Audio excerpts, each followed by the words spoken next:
Temos aqui hoje o Sérgio Libilo, portanto alguém que está há 18 anos nesta indústria de comunicação, cinema.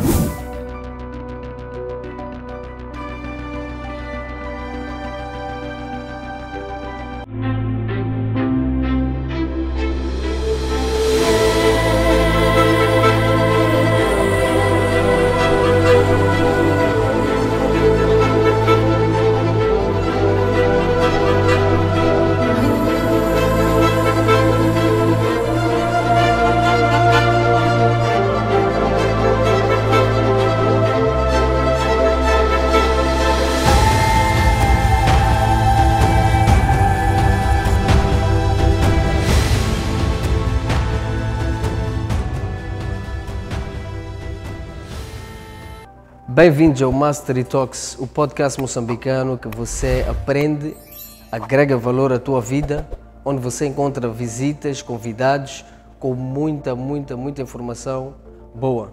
Temos aqui hoje o Sérgio Libilo, portanto alguém que está há 18 anos nesta indústria de comunicação, cinema, com vários projetos, e acredito que primeiro eu vou aprender e para vocês todos que estão aí em casa vão aprender muita coisa. Ideias, inovações, oportunidades e muito mais. Sérgio, thank you, muito obrigado por estar aqui presente. E para os que ainda não conhecem, acredito que muitos já conhecem a nível do país, Sérgio Libilo, fala-me um pouco de ti, meu irmão. Bem, deixa-me antes agradecer também pela oportunidade que me dás e sobre aprendizado dizer que todos nós aprendemos e eu aprendi isso exatamente no cinema, né, e na televisão, que o aprendizado nunca termina. Verdade. Não é? Então vamos aprender todos juntos. Eu tive a sorte de ter começado um pouco antes de muitos jovens que hoje enveredaram pelo cinema e televisão. Hoje tenho 18 anos, mas confesso que ainda hoje aprendo com todos eles, não é? O que vou partilhar aqui são experiências que acredito que podem agregar alguma coisa à vida dos jovens que fazem cinema e televisão hoje. Até porque eu trabalho, já deixam ver, há 8 anos como formador, não é? Eu dou aulas sobre cinema e televisão e é mais um motivo que me fez aceitar esse convite com todo gosto, não é? Estamos gratos, irmão, estamos gratos porque é isso, Moçambique. O que nós mais precisamos é informação. Muitas das vezes a gente pode ter pessoas com talentos, mas por falta de informação. Temos que inovar.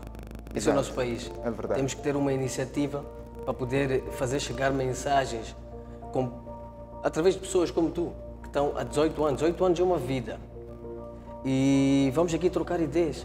Exato. Tenho essa sensação de que eu vou aprender e também os que estão aí em casa vão aprender muita coisa.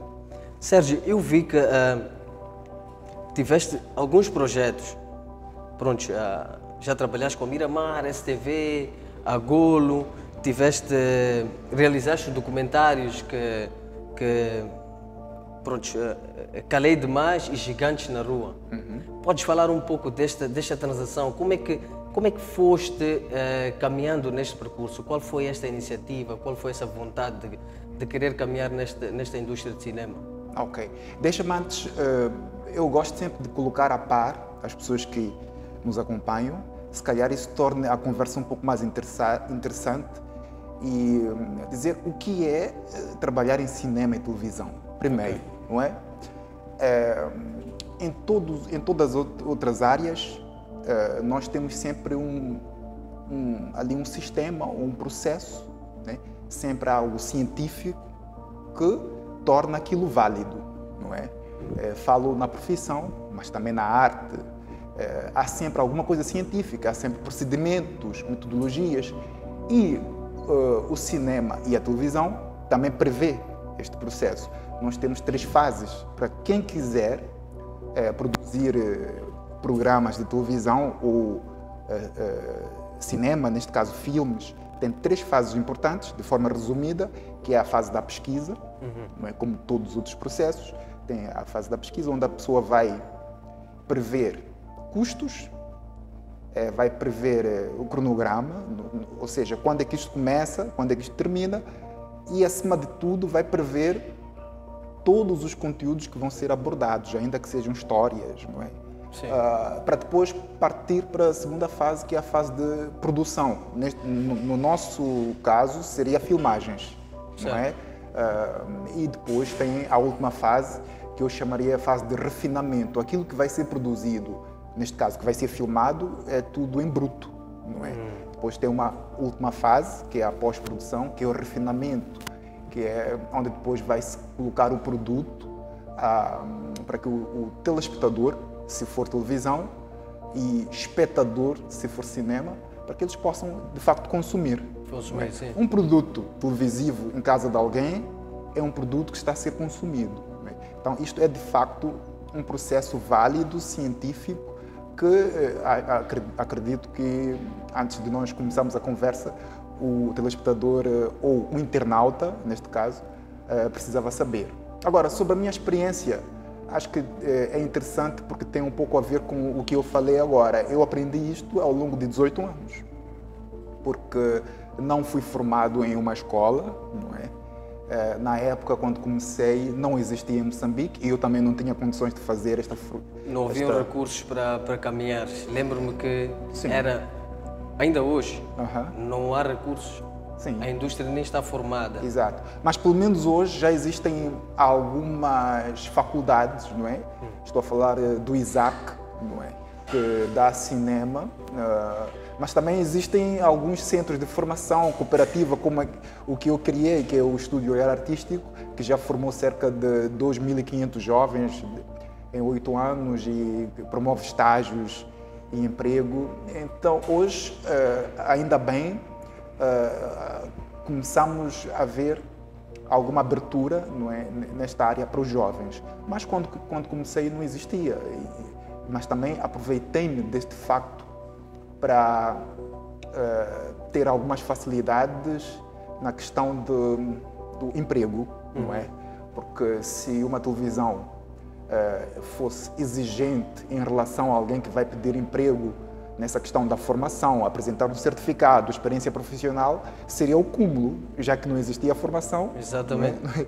Então foi muito mais fácil para mim entrar em algumas empresas e com esta filosofia de eu não vou trabalhar para ter um salário, eu vou trabalhar para ganhar experiência. Então começou na TV Miramar, trabalhei lá durante 2 anos, depois saí e fui para a STV, mais 2 anos.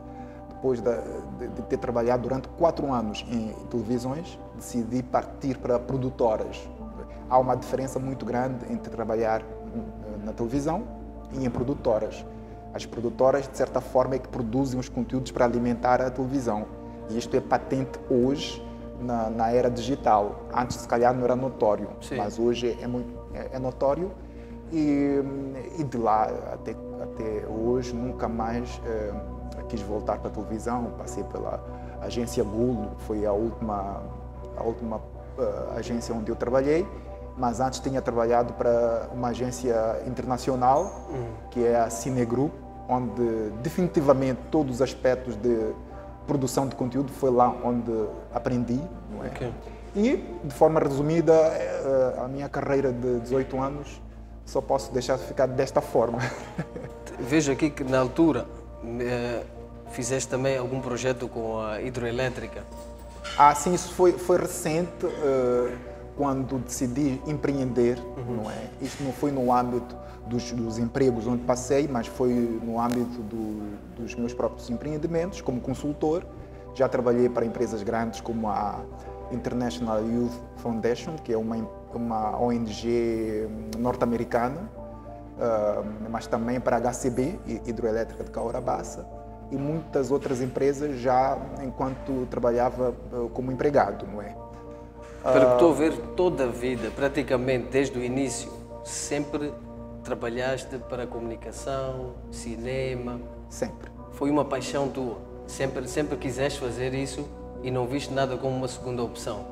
Não vi. Eu ainda hoje não me vejo a fazer, a desencadear outras atividades que não seja cinema e televisão. Vejo quanto mais o tempo passa, vejo mais necessidade de trabalhar nisto, tendo em conta a percepção que eu tenho da condição em que estamos em Moçambique quando falamos nós falávamos antes da tal indústria Sim.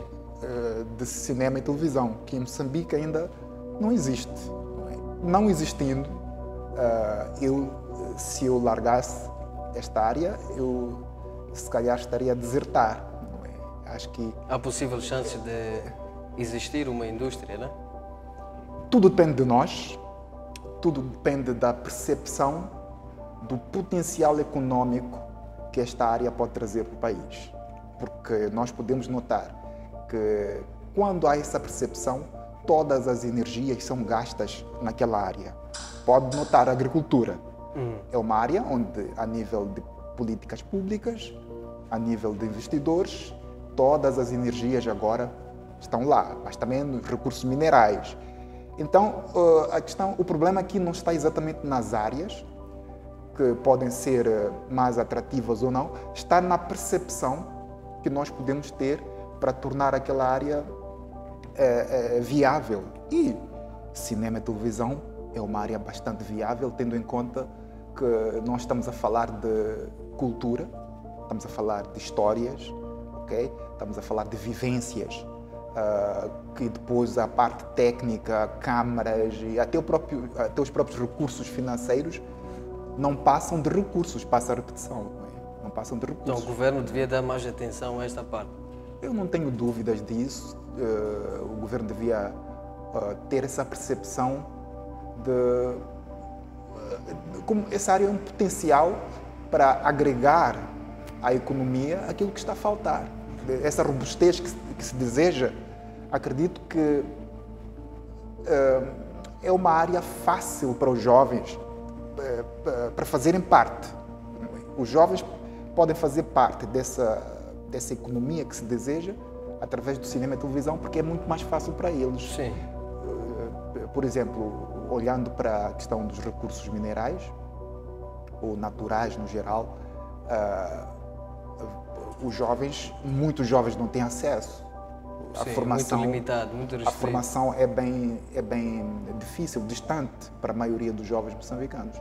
Mas cinema e televisão, existem iniciativas como a nossa que estamos a desenvolver, que acaba dotando esses jovens de ferramentas para que possam desenvolver as atividades. Não é preciso considerar essas áreas artísticas.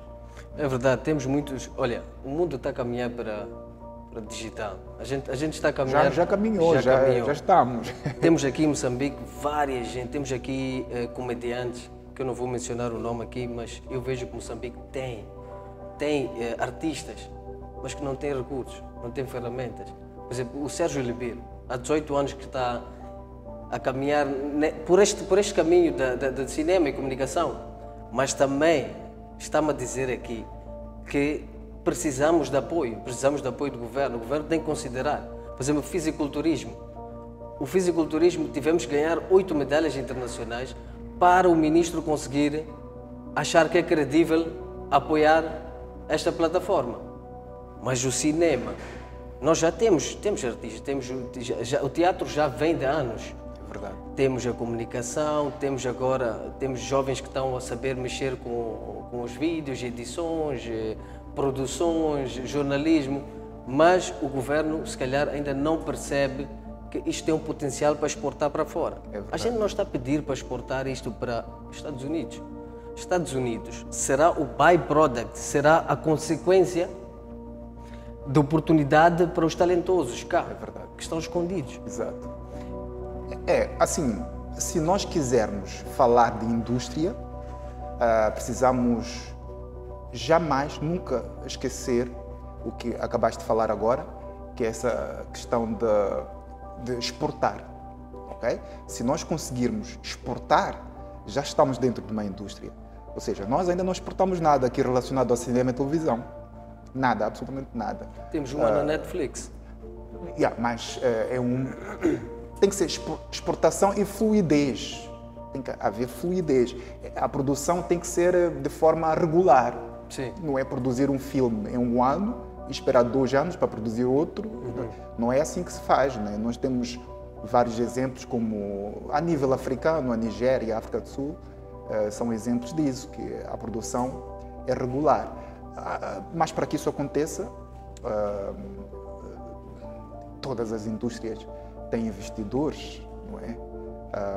Tem que existir uma cadeia de valor que possa justificar essa indústria. Sem isso é utópico, não é? Mas não lembras assim nenhum projeto que esteja que foi exportado, que está na plataforma, na plateia internacional, não tem nada nosso aqui?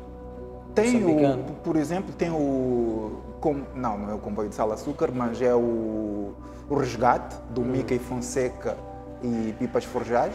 Netflix. Está na Netflix. Para quem ainda não tinha se apercebido do que estamos a falar, quando falamos de indústria e exportação, é mais ou menos isto, só que de forma regular. Não pode ser uma vez na vida, não é? Tem que ser de forma regular. Aí sim estaremos no contexto de uma indústria. Então quer dizer que nós temos talentos cá.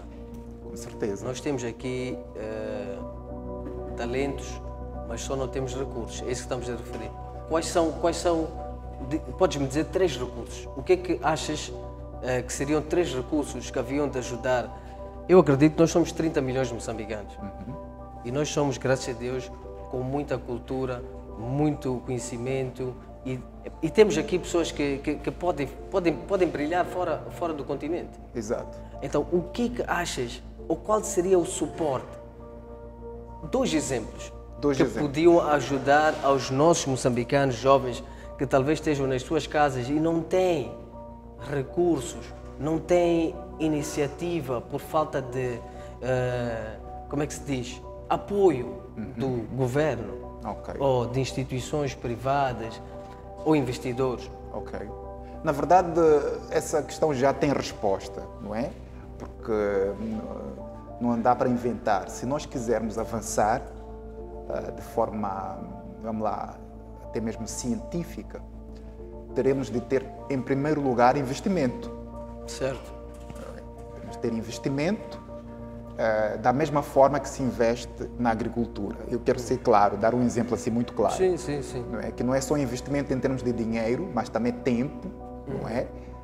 Até mesmo as energias, não é? Que nós aplicamos em um determinado investimento ou projeto. E depois, formação. Eu dou estes 2 elementos como cruciais para nós conseguirmos estabelecer uma indústria cinematográfica e televisiva em Moçambique. Investimento e formação. Formação, eu vi que já existem próprias instituições, né? Existem já pessoas formadas que estão a formar outras pessoas. Neste caso, eu percebo que o Sérgio também já está a formar, neste momento está a dar os cursos de formação. Exatamente. Nós temos no Estúdio Olhar Artístico, que é um estúdio de formação, pesquisa e produção na área de cinema e televisão, temos 4 cursos. Não é? O primeiro é de apresentadores de televisão, é o mais recente, porque olhamos para o cenário da televisão em Moçambique e não nos agradamos pela forma como os apresentadores se apresentam. Passa a repetição, que há muita lacuna na questão da cultura geral, por exemplo. Conhecimento, desenvolvimento pessoal até. Há muita lacuna e muitas vezes os apresentadores vão como verdadeiras estrelas, mas a televisão não prevê estrelas na apresentação de programas de televisão, e sim facilitadores, comunicadores, não é? Pessoas que vão educar as outras. Todo mundo quer ser como um apresentador, por isso tem que ser alguém capaz de passar alguma coisa para o outro.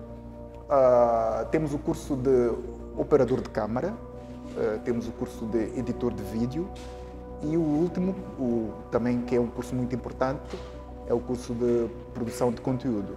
Então, há 8 anos, como já tinha dito, temos desenvolvido essas formações e tem sido fabuloso porque, fora das atividades que nós fazemos a nível interno, conseguimos estabelecer parcerias, por exemplo, com a televisão de Moçambique. Já estivemos lá e, se tudo correr bem, voltamos. voltaremos. Formamos durante 3 anos, reabrimos junto deles o centro de formação que estava encerrado há bastante tempo e desenvolvemos várias atividades lá. Tivemos parceria com a UEM também, em algum momento, e há pouco tempo voltamos de Xai-Xai. Este foi um facto para nós satisfatório, porque há muito tempo queríamos sair de Maputo e não conseguíamos. Definitivamente saímos e durante um ano fomos formar cerca de 59 jovens. Então é basicamente isso que o projeto tem executado. Eu só tenho um apelo, né?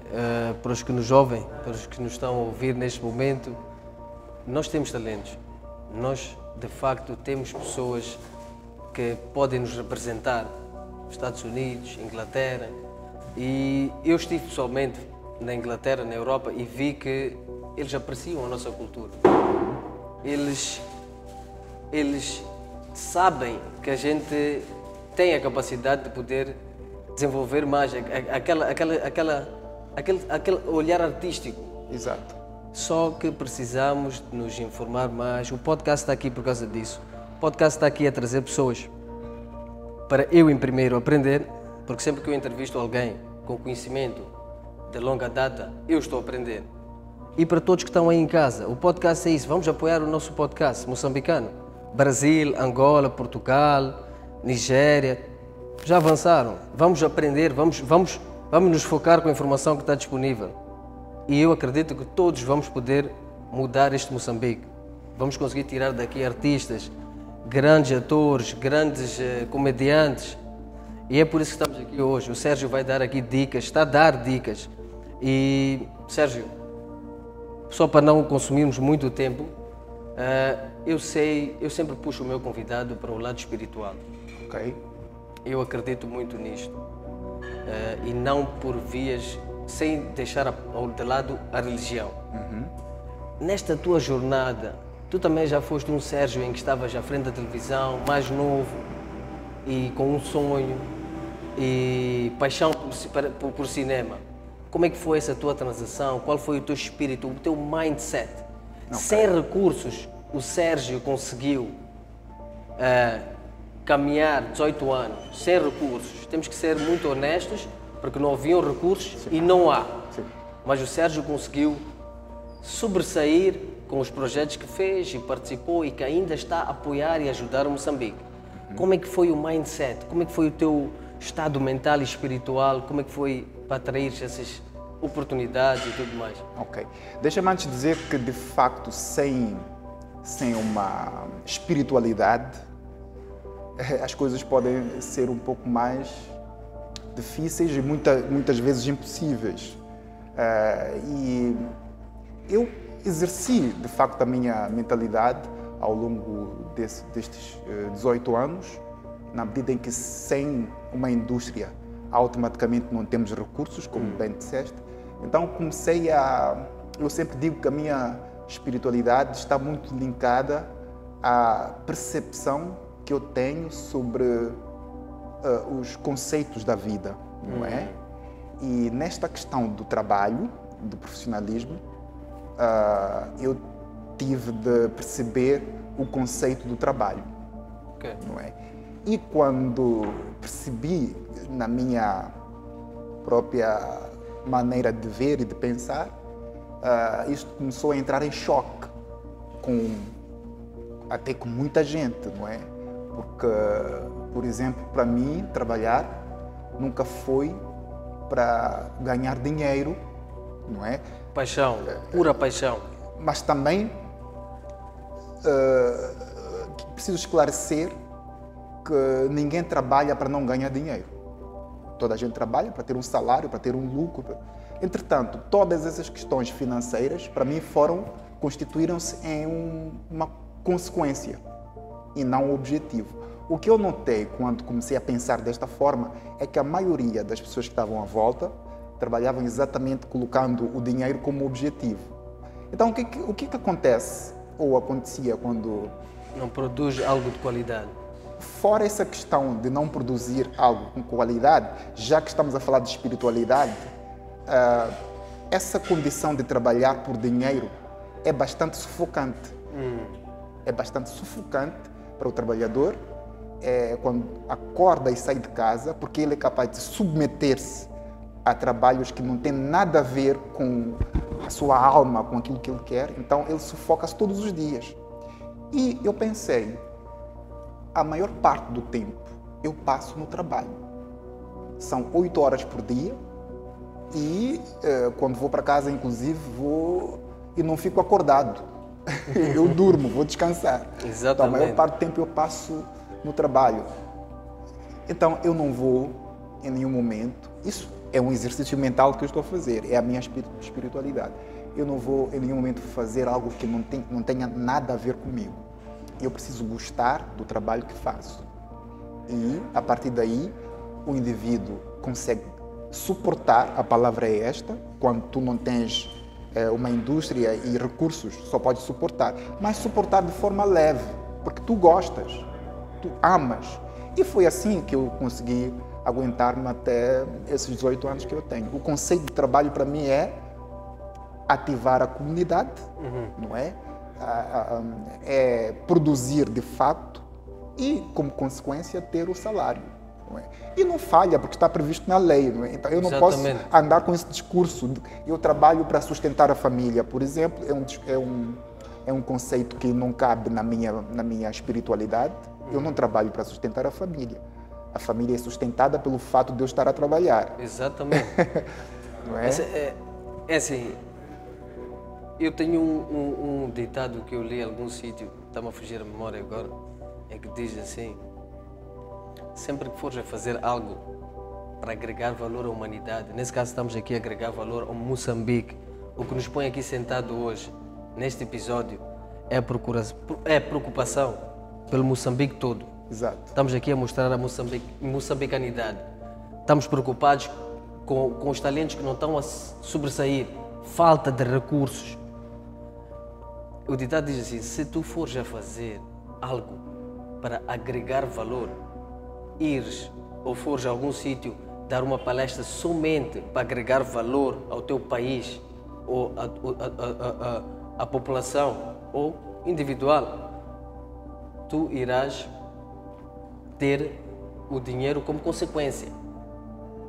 É diferente de tu ires fazer uma palestra motivacional ou uma mentoria, mas com o objetivo financeiro de ganhar dinheiro. Tu acabas não dando qualidade. Mas quando tu vais com a intenção de que eu quero agregar valor ao meu irmão moçambicano, o meu país, a consequência sempre é o ganho financeiro. É verdade. É automático. E quando isso acontece, a família, que também é moçambicana, está no contexto da pátria, é beneficiada. Exato. Então não há como separar-me, não é? Ou achar, esse é outro conceito, inclusive, que eu exerço, de família. O conceito de família, para mim, família começa fora e termina dentro de casa. Exatamente. Eu não consigo ver minha família como aquela gente que tem rostos parecidos. Eu consigo ver família a partir de fora. Tu, Faruque, és da minha família, não é? Toda a gente que está aqui a trabalhar para este programa, somos todos família. No contexto da pátria, mas também no contexto da humanidade. Humanidade. Nós somos família. Esse ponto é excelente. E se eu consigo relacionar muito bem com pessoas estranhas, que eu considero pessoas da família, eu faço um exercício muito bom para conseguir relacionar-me com pessoas dentro da minha casa. Principalmente na questão de conjugal, não é? Porque um dos maiores problemas, ou uma das relações mais problemáticas que existem no mundo, é a relação de marido e mulher. Sim, violência doméstica, aquela coisa toda. Então, se um indivíduo consegue relacionar-se muito bem com estranhos, e considerados da família, ele exercita-se para quando chegar em casa encontrar um problema específico, ser um cidadão melhor dentro de casa dentro também. De casa, sim. É? Humanidade acima de tudo. Pois é. Mala Filmes. Mala Filmes é uma produtora onde eu tenho muito orgulho de ter trabalhado, apesar de ter trabalhado como freelancer, mas foram muitos anos e aprendi bastante. Pena que o Resgate não foi produzido na época em que eu trabalhava lá, foi muito depois. mas sinto muito orgulho de ter trabalhado na Máquina Filmes. Encontrei lá o Pipas Forjás e o Mickey Fonseca, que são cineastas já agora reconhecidos internacionalmente. E eles é que deram os primeiros passos nessa questão de realização, porque eu sou realizador também, e mandavam-me viajar para as outras províncias e confiavam de facto. Acho que essa coisa de confiar no outro teve um impacto muito grande na minha vida, porque o Mickey e o Pipas confiavam em mim e diziam vai. Se calhar eles até sabiam que eu não tinha ainda muita experiência, mas queriam dar-me uma cobertura e também dar-me essa cobertura que eu precisava de, como é que se diz, ver-me a mim próprio como um realizador. Eles precisavam deixar-me voar e de facto fiz muitas viagens a produzir e fui ganhando experiência até de facto tornar-me um realizador. Não é? Fantástico. Eu acredito que temos muitos Sérgio Libilos aqui em Moçambique escondidos. Brevemente, quem sabe, a gente está aqui no próximo episódio, talvez a falar de um projeto, de um filme. Sonhar não tem limites. É verdade. Não tem limites. A nossa bandeira pode estar nos Estados Unidos, eu digo do coração cheio, Moçambique não é menos que ninguém. É verdade. Se a gente não tem recursos apoiado pelo governo, superiores ou investidores, nós vamos criar recursos. Nós como jovens moçambicanos, estamos com iniciativa de mexer com essa indústria de cinema, tentar melhorar, nós vamos conseguir. Eu diria que não é que não tenhamos recursos. Nós temos recursos. Nós não temos percepção de como transformar o que temos em recursos. Não temos essa percepção. Por exemplo, se nós tivermos a percepção de que uma indústria interage com o mundo e nós precisamos estabelecer essa indústria para interagir com o mundo, automaticamente nós seremos unidos, porque vamos deixar de encontrar como adversários ou concorrentes a nível interno e vamos interagir com o mundo. Essa competitividade com o mundo, é Moçambique com o mundo. Então, vamos nos unir. Agora, é muito mais fácil o indivíduo olhar para mim com medo. Como assim com medo? Porque eu estou há 18 anos a trabalhar e tenho experiência de 18 anos, eu aproximo a alguém e essa pessoa fica com medo de perder o lugar com alguém mais experiente. Entra logo como adversário. Por quê? Porque não existe, porque nós competimos entre nós por falta de uma indústria. Se tivéssemos uma indústria, era com o mundo que estaríamos a competir. Então, falta um pouco dessas percepções para que possamos transformar os recursos que temos em prol do cinema e da televisão, mas também de outras áreas que existem no país. Só para fazer um desfecho, tem um assunto que eu gostaria muito de fazer chegar a Moçambique todo. Eu percebo, nós agora estamos a evoluir para já alguns podcasts, alguns stand-up comedies e algumas novelas ou seriados, se não me engano. Eu vejo que o que nos falta é um apelo individual que eu estou a fazer a todos que estão nos assistir. Acedam aos podcasts, assistam mais podcasts. Podcast é um meio substituto de ler um livro. Então nós temos que apoiar o que é nosso. Se a gente apoiar o que é nosso, os outros vão olhar para nós com valor. Eles, por fora, se não vê a união e apoio entre nós, os nossos programas, os nossos podcasts, os nossos comedy, stand-up comedy, eles não vão ter interesse também de assistir. É verdade. Brasil, se olhar para nós neste ponto de vista, que eles apoiam-se, são unidos, eles também vão dar-nos uma mão, talvez nos receber lá. Sim. Então já criamos o quê? Novas oportunidades além das fronteiras. Exato. É um apelo. Sérgio, foi uma conversa excelente. Tenho fé que vamos fazer um episódio 2, porque eu sei que eu conheço já a longa data e sei que tens um historial enorme Só falta escrever um livro. Eu não gosto muito de escrever livros, porque eu sempre, às vezes, me arrependo de coisas que falei, porque o mundo evolui e vais tendo novas percepções na medida em que vais crescendo e algumas coisas que falaste, tu podes ajustar. Quando tu escreves, fica gravado. Não podes apagar. Não podes apagar. Ai. É. Olha, foi top. Episódio 2, brevemente. E acredito que o próximo episódio talvez temos boa notícia para Moçambique todo. Talvez estamos já a produzir um filme. Este é um sonho, né? E tudo é possível. Poder da mente. Muito obrigado, pessoal. Subscrevam o canal, fiquem ligados ao podcast. Este podcast é o único podcast onde você vai encontrar informação sobre sucesso e a mente, a espiritualidade. Tem muita coisa para aprender. Fiquem ligados, subscrevam o canal. Até o próximo episódio. Muito obrigado, pessoal.